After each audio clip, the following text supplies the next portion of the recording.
HCG, because of high level of HCG. So nausea and vomiting in pregnancy is a common symptom. बैठ जाओ बेटा.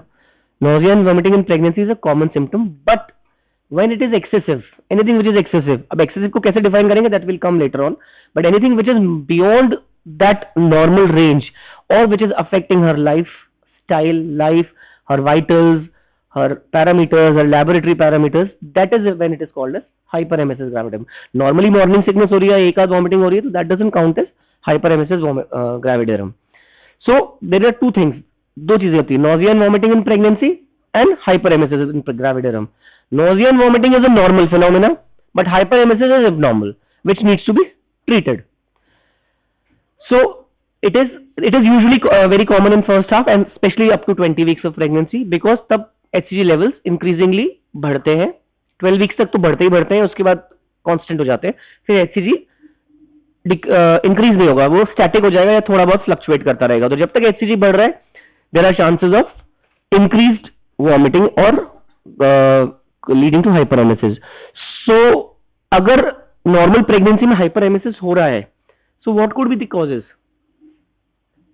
Increase HCG के अलावा increase HCG से normal morning sickness भी होगी, बट हाइपरेमेसिस हो रहा है, तो क्या रीजन हो सकता है?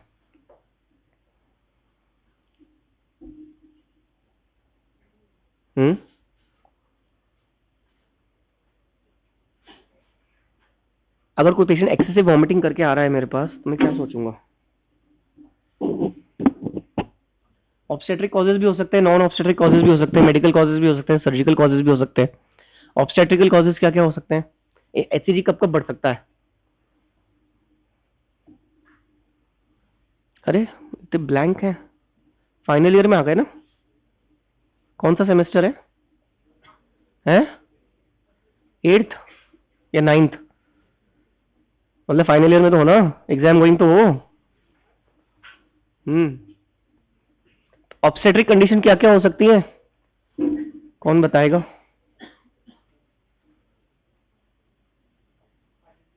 Very good. और very good. So these are the conditions जहां पे नॉर्मली HCG ज्यादा होगा. ट्विन प्रेगनेंसी है तो HCG ज्यादा होगा, हाइड्रेटिक फॉर्म मोल है तो HCG ज्यादा होगा. ये तो ऑब्स्टेट्रिकल कॉजेज हो गए. नॉन ऑब्स्टेट्रिकल कॉजेज क्या होंगे? आपकी क्लास है, जब मर्जी आए आओ, जब मर्जी आए चले जाओ. टाइम का तो अपने कोई वो ही नहीं, हिसाब ही नहीं है. हाँ, नॉन ऑब्स्टेट्रिकल कॉजेज क्या क्या हो सकते हैं? मेडिकल कॉजेज क्या क्या हो सकते हैं? यार बच्चों, तुम तो मेडिसिन तो पढ़ रहे हो, तुम शायद first year, second year, third year तो पढ़ के आए हो ना. नॉर्मल वॉमिटिंग के कॉजेज बताओ ना मेरे को.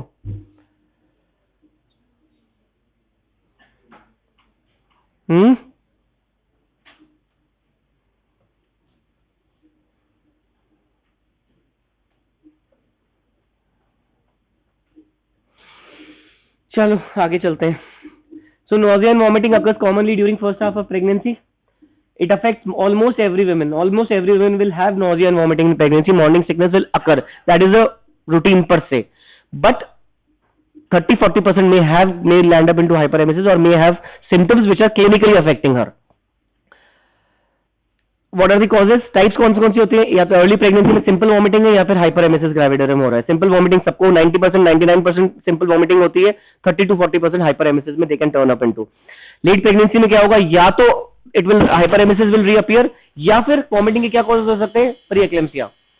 अगर 20 वीक्स के बियॉन्ड अगर पेशेंट नॉजिया वॉमिटिंग कंप्लेंट कर रहा है, तो it is very important to see what her blood pressure is, because high blood pressure with vomiting and nausea is a sign of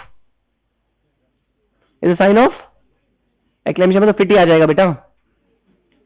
pre eclampsia नहीं, pre eclampsia में तो BP बढ़ा हुआ होगा या इडिमा होगा या प्रोटीन यूरिया होगा.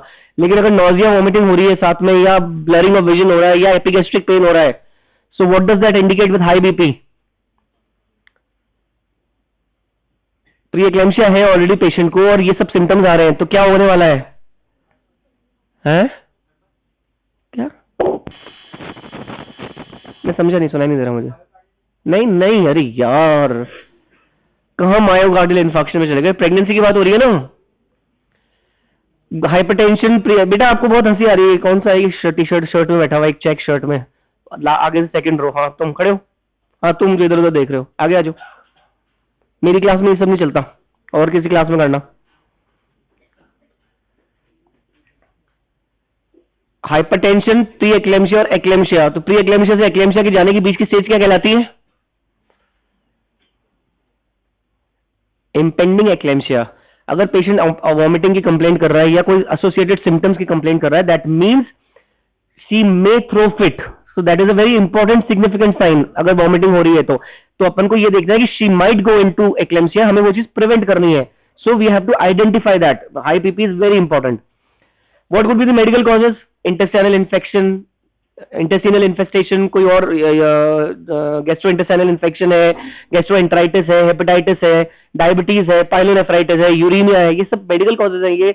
ये किसी में भी हो सकता है ना, प्रेगनेंसी के साथ एसोसिएट हो सकते हैं। सर्जिकल कॉजेज में क्या हो सकता है? अपेंडिसाइटिस हो सकता है, इंटेस्टाइनल ऑब्स्ट्रक्शन है, कोलिसिस्टाइटिस है, कोलिलिथियासिस है, पैनक्रेटाइटिस है। They will all cause hyperemesis. So we have to differentiate whether it is because of pregnancy or whether it is because of some other underlying medical or surgical cause. और gynaecological causes भी हो सकते हैं। Obstetric causes तो हो गए, hydatidiform मोल या twin pregnancy. गायने क्या पार्क है?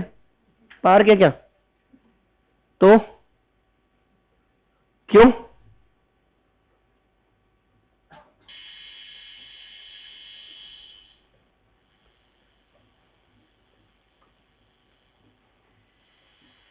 अगर कोई ओवेरियन मास है, ओवेरियन सिस्ट है और वो ट्विस्ट हो गई है, so that can cause hyperemesis. Pain और वगैरह वो सब अलग सिम्टम्स है।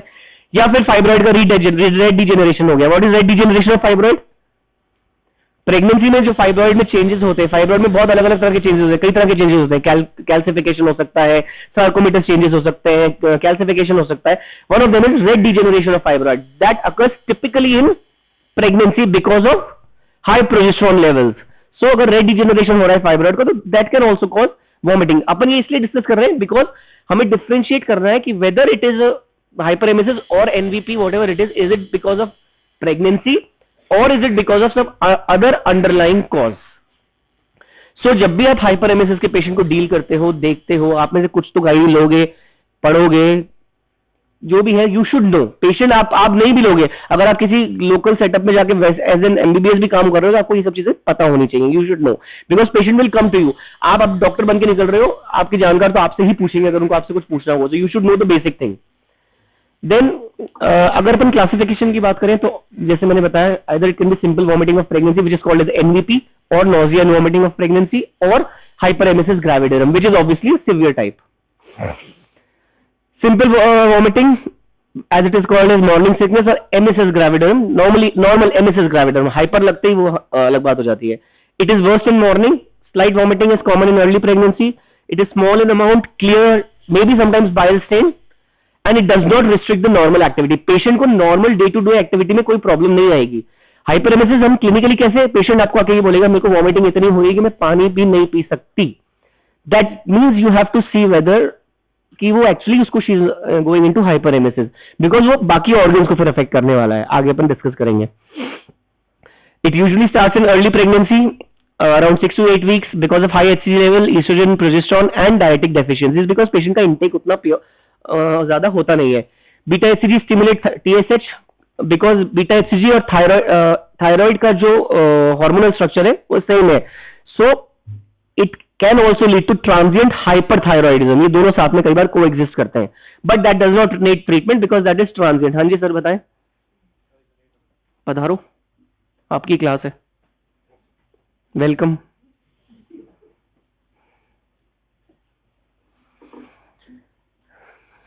फीचर्स डिसअपियर विद और without treatment by 12th to 14th week of pregnancy.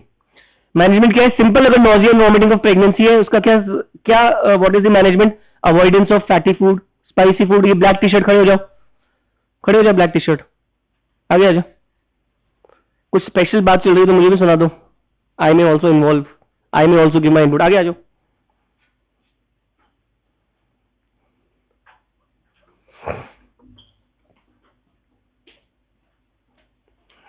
Sir को जगह दो, ध्यान देंगे, अभी आपको भी देंगे, मुझे भी देंगे। So avoidance of fatty and spicy foods, taking plenty of fluids, doxylamine अपन प्रोफाइलेक्टिकली दे सकते हैं pyridoxine vitamin B12 3 to 4 times तक अपन दे सकते हैं। ज्यादा वॉमिटिंग है तो ऑर्निथिट्रॉन या प्रोमेथाजिन भी हम दे सकते हैं। ऑल्दो नॉर्मल नॉजिया वॉमिटिंग के लिए हमको इनकी जरूरत नहीं पड़ती, एट द मोस्ट अपन डॉक्सिलामिन दे सकते हैं। Histamine receptor antagonist, proton pump inhibitors, कौन से होते हैं प्रोटॉन पंप इनहिबिटर्स? पैंटोप्राजोल और ओमिप्राजोल और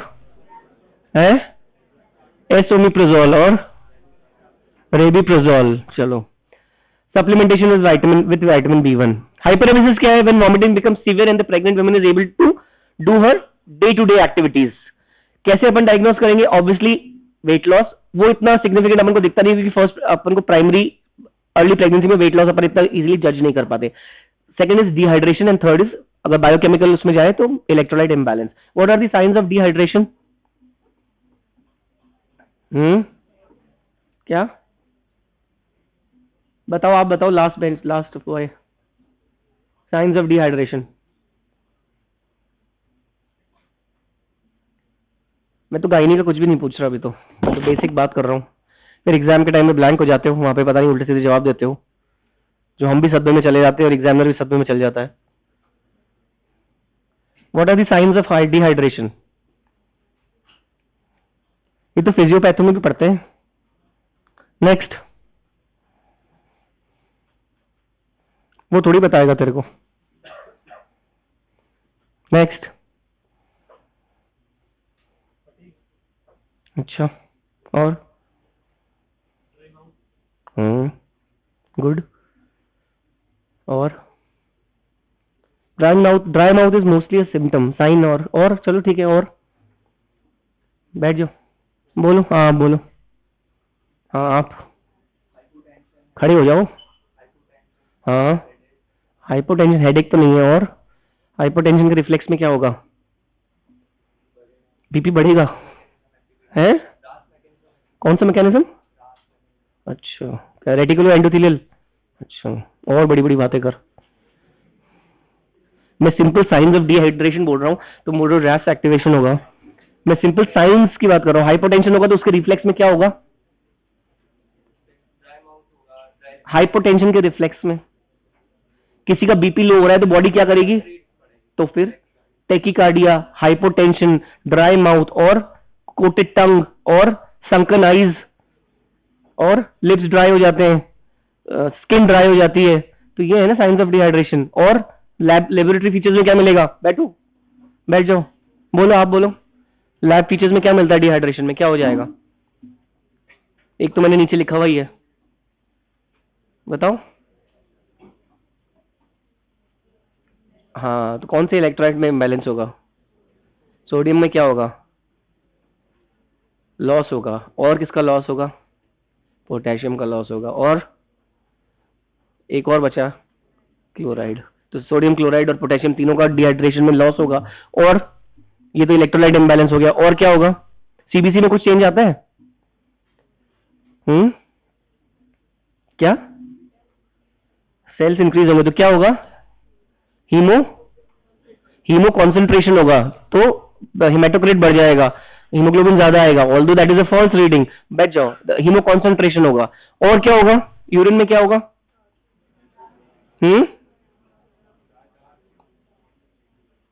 नहीं तो फिर चलो, अच्छा। और उसमें टेस्ट में क्या आएगा? यूरिन में क्या चीज पॉजिटिव आएगी?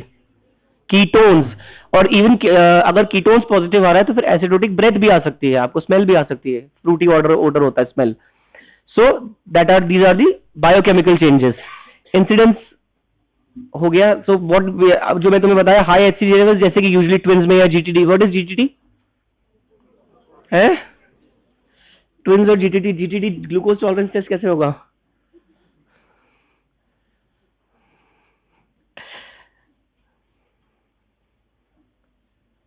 अरे कोई भी जेस्टेशनल ट्रोफोब्लास्टिक, जो भी जितने भी हाइड्रेटिफॉर्म मोल है, जीटीएन है, जीटीटी है, जो भी सारे जीटीडीज है वो सब जीटीटी में आते हैं। इंक्रीज ईस्ट्रोजन लेवल होगा, इंक्रीज ईस्ट्रोजन होगा, there will be decrease GI motility, decrease gastric emptying, GI pH बढ़ेगा and that can lead to H pylori infection. Progesterone होता है तो वो क्या करेगा? There will be relaxation of gastric sphincters, so इसकी वजह से there will be simultaneous retention of the gastric fluids, so there will be impaired gastric motility. These are all causing hyperemesis. ये फिजियोलॉजिकल या जो प्रेगनेंसी एसोसिएटेड चेंजेस है उसकी वजह से।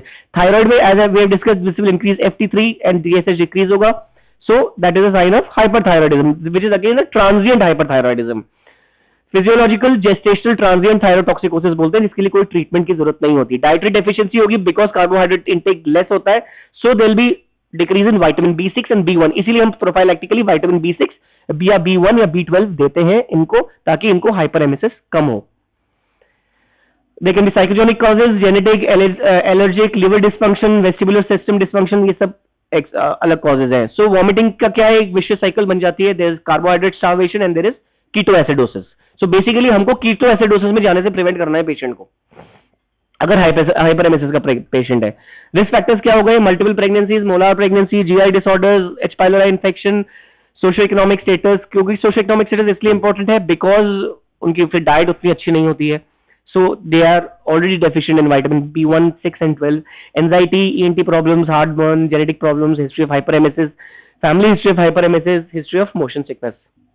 Symptoms, increased vomiting in pregnancy, epigastric pain, oliguria and constipation. Oliguria means oliguria में जा रहा है मतलब she is going, उसको electrolyte imbalance होने लग गया है। साइंस क्या होंगे, tachycardia, hypertension, rise in temperature, dry coated tongue, sunken eyes, acetone smell in breath and jaundice of course is a late feature. History क्या होगा, अपन क्वांटिटीफाई करते हैं सिवियरिटी यूजिंग PU की स्कोर, ये तुम्हारे लिए इंपॉर्टेंट नहीं है, दिस इज ये PG लेवल का है, but this is quantification for MSS basically. इसमें पूछते हैं पेशेंट, एक्चुअली बेसिक आइडिया दे देता हूँ कि हम पेशेंट से ही पूछते हैं कि 24 आवर्स में कितनी उसको वॉमिटिंग हुई है, कितनी देर शी वाज एसिम्प्टोमेटिक, उससे एक स्कोर निकलता है, इसकी वैल्यू 24 के अराउंड होती है। अगर the score is less than 6 that is nothing to worry, if it is more than 13 that means she is into hyperemesis. But this ये तुमसे कोई नहीं पूछेगा, this is PG level. Retching, vomiting, loss of weight, inability to tolerate fluid and food. It affects the daily activities of life. History of pain, abdominal or urinary symptoms. Any intake of any specific drug. Sir जो सो रहे हैं बीच में black shirt, आगे आ जाओ, आ जाओ, आ जाओ। हाँ आप आ जाओ। मेरे को भी नींद आ रही है तुम्हारी क्लास लेने में, क्या करूं, जगना तो मुझे भी पड़ेगा और तुम्हें भी जगना पड़ेगा। आप पीछे चले जाओ, हाँ चल जाओ पीछे।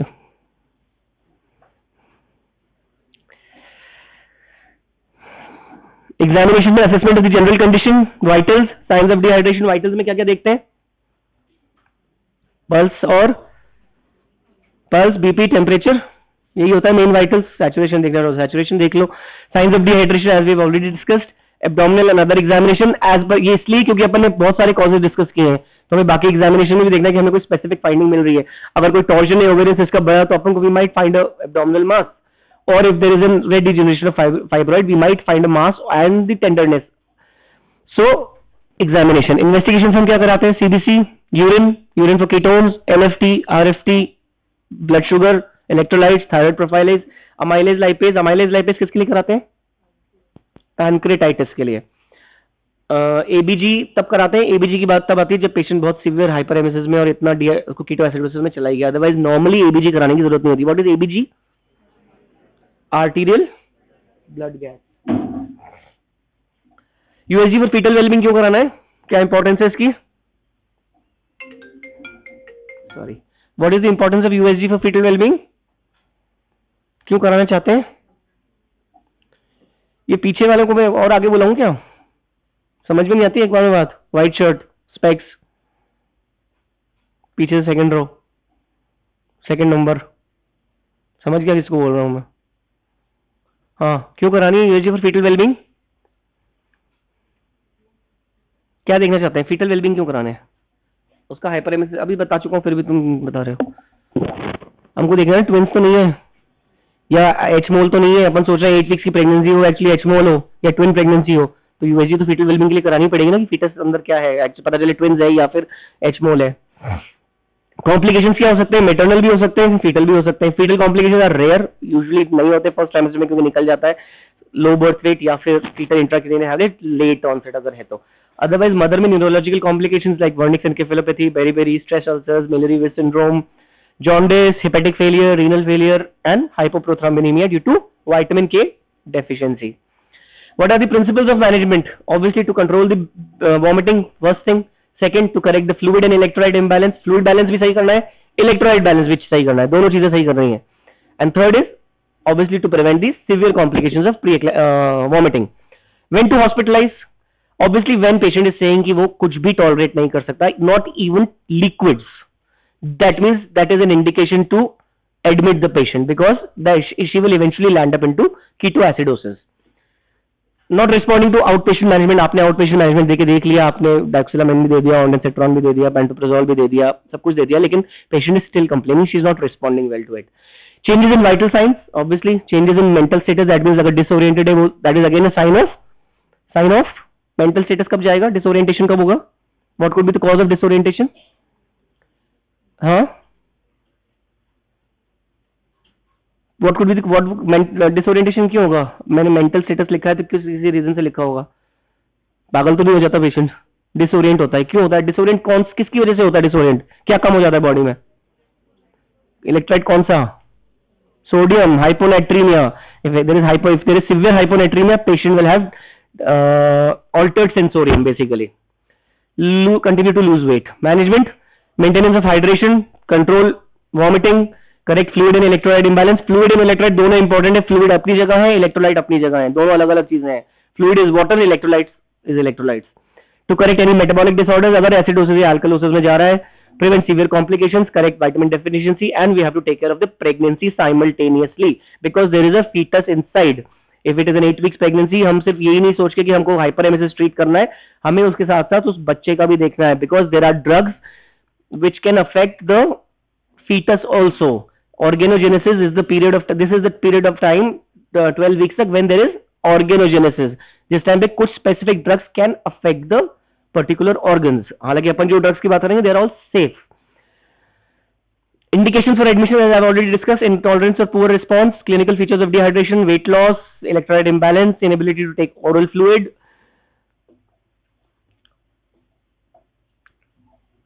माइल्ड के लिए क्या करना है? Dietary management, as we have discussed. Ginger extracts आते हैं, इनकी टैबलेट्स आती हैं, जिंजर एक्सट्रैक्ट की वो दे सकते हैं. विटामिन B6 एंड डॉक्सिलामिन आती है टैबलेट्स, डॉक्सिलामिन के नाम से ही आती हैं, आप 3 times a day या 4 times a day दे सकते हो. बेनेड्रिल किताब कहती है लेकिन अपन देते नहीं है, और ये ड्रेमिबिन वगैरह ये सब बंद हो चुकी है, मिलती नहीं है. मॉडरेट अगर है तो हम प्रोमेथाजिन दे सकते हैं, Phenergan, but it is highly sedative, sedation बहुत ज्यादा होता है. प्रोक्लोरपेराजिन दे सकते हैं, मेटाक्लोप्रोमाइड रेगलान अपन दे सकते हैं which increases the gastric motility. Ondansetron दे सकते हैं या फिर टाइगन दे सकते हैं, ये भी अब अवेलेबल नहीं है. सीवियर में जाएंगे तो हमें इंट्रावीनस हाइड्रेशन देना है because patient is already having a fluid loss as well as electrolyte loss. वो भी मैनेज करना है, साथ में हमें वॉमिटिंग भी रोकनी है. सो पेशेंट को हमें नथिंग बाय माउथ करना पड़ेगा. We have to give her at least 3 liters of fluid. 3 liters of fluid maintain करने हमको देने हैं. उसमें we have to divide it कि हमें इतना % फ्लूइड देना है, इतने % इलेक्ट्रोलाइट देना है. 50% इज यूजुअली फ्लूइड या dextrose and rest 50% is composition of different electrolytes. Intractable है तो फिर हम क्लोरप्रोमेजिन वगैरह ये सब हम देते हैं. ये मेरे तो आगे बढ़ता जा रहा है. Then next, first line treatment, cyclizine, prochlorperazine, promethazine, ये सब तुम्हें एक्चुअली किताब में से पढ़ना पड़ेगा बिकॉज दीज आर ऑल, ये तुम्हें रटना ही पड़ेगा, तुम्हें वैसे याद रहेगा नहीं. सेकंड लाइन में मेटाक्लोप्रोमाइड देते हैं, डोमपेरिडोन देते हैं, लेकिन डोमपेरिडोन यूजुअली मतलब it is given in the books but domperidone हम प्रेगनेंसी में यूजुअली अवॉइड करते हैं, हम नहीं देना चाहते, at least in first trimester. Ondansetron is the safest drug which we can give, और या metoclopramide. Corticosteroid is again ultimate last option because हम अगर फर्स्ट ट्राइमेस्टर में कॉर्टिकोस्टेरॉइड दे रहे हैं तो उसके टेरेटोजेनिक इफेक्ट्स भी होते हैं. तो that is again last line की अगर हमें रिस्क बेनिफिट रेशियो देखना है कि भाई मदर को रिस्क ज्यादा है तो फिर हमें कॉर्टिकोस्टेरॉइड्स देने पड़ेंगे. Antihistaminics as we have already discussed, doxylamine या पायरिडॉक्सिन अपन दे सकते हैं, ये सब मैं बता चुका. प्रोमेथाजिन, ये सब नाम तुमने फार्मा में पढ़े हुए, तुम्हें किताब में से याद करने पड़ेंगे, ये मैं याद करवा नहीं सकता. ऑन्डेंसेट्रॉन इज अ सेरोटोनिन एंटागोनिस्ट, बेंजामाइड्स दे सकते हैं, मेटाक्लोप्रोमाइड. When to start parenteral therapy, that also I have discussed. Who cannot tolerate liquids or there are any clinical signs of dehydration, we have to start the IV therapy. मैंने तुम्हें बता दिया 3 liters of fluid should be given, half of which has to be sugar, glucose, and rest in ringer lactate. That means we are giving balanced composition of sodium, potassium and chloride. जो उसमें जाएगा ringer. Dextrose में electrolytes नहीं होते, dextrose is different and Ringer lactate is different. ये तुम्हें आना चाहिए.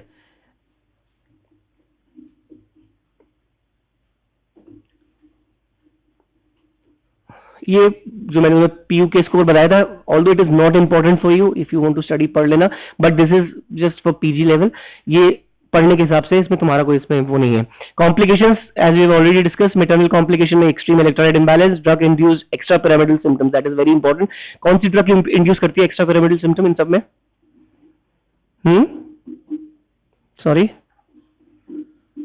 इतनी सारी ड्रग्स बताई, इनमें से कोई एक ड्रग होती है जो ईपीएस कॉज करती है बहुत सिवियरली, जो बहुत ध्यान से देनी पड़ती है, but it is given regular metoclopramide that causes severe extrapyramidal symptoms. Wernicke encephalopathy, excessive addition of और अगर आपने ओवरलोडिंग कर दी तो हाइपरनेट्रीमिया हो जाएगा, वो एक कॉम्प्लिकेशन है। तो आपको ये सब चीजें बैलेंस करनी पड़ती हैं। फीटल कॉम्प्लिकेशन ये सब लेट प्रेगनेंसी में आते हैं। अगर लेट प्रेगनेंसी इंड्यूस हाइपरेमेसिस है तो fetal loss, IUGR. What is IUGR? This term is also now replaced with, you call it FGR, fetal growth restriction. Not, you don't call it IUGR anymore, you call it fetal growth restriction. Low birth weight babies, small for gestation age, and premature infants. Signs of improvements क्या है? Significant reduction in vomiting, return of appetite, disappearance of acetone from urine and breath, adequate hydration, normal vitals, and adequate urine output. Differential diagnosis we have already discussed. Pregnancy related like multiple pregnancies, trophoblastic diseases, acute fatty liver of pregnancy, HELLP syndrome. What is HELLP syndrome?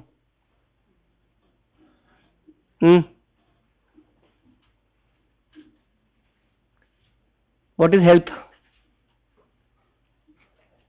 नाम सुना है क्या? हाँ या ना? नहीं सुना? Help का नाम नहीं सुना? हाँ, वेरी गुड, वेरी गुड। और तीसरा? हाँ बोल।